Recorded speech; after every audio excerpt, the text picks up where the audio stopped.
A lot of times when you want to work with audio clips in terms of trimming them or um, editing them, you want to be able to see fairly closely what the audio wave is that you're working with.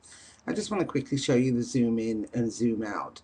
There's two ways to do it. On the view menu, you can choose zoom in or the keyboard shortcut control plus, zooming in, zooming in, zooming in. As this happens, you'll notice that the view window up here changes. Watch as I continue to zoom in. We're seeing a smaller and smaller piece of the total track as I continue to click Control plus to zoom in.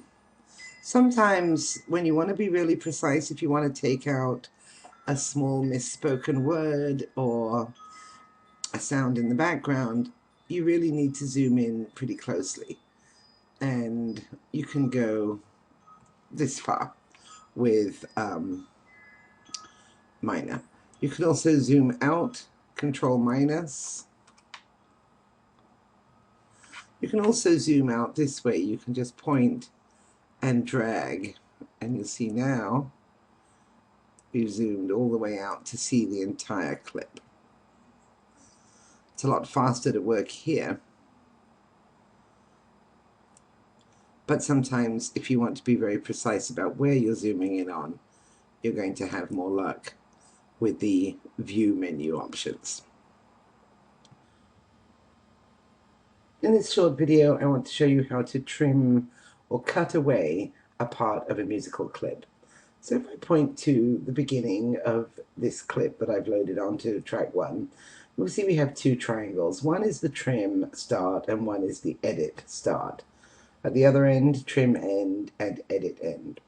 When you use trim, what happens is, as long as you have snap to grid on, when you push the end of the clip, it jumps in one grid line. So we push it again, and there's no way to do half a box. It goes one box of the grid, and that makes it easy to line clips up tightly. But just supposing we wanted to trim this clip to this point here. Let me put the playhead on it. Right, well, let me turn off the grid so I can do that. Right there, halfway through the box. In order to do that, we have to have turned off the grid so that when I drag it in, it allows me to move it right there in the middle of the box. So that's the function of the snap to grid and snap off grid. Certainly it can be fine if you want to have snap to grid on, but if you want to work with cut-offs within these grid boxes, then you have to turn snap to grid off. Okay, I'm going to right click and choose reset the clip information and just show you one other way. So I had cut the clip to here by dragging in the trim. If I choose the select button and start the selection at that same spot, then I can come to the edit menu and choose trim clip to selection, and that just in one step cuts off the rest of the clip. If I undo and again get the selection tool, you could take a piece out of the middle very easily that way. Edit, trim clip to selection, right there. It would be very easy to do.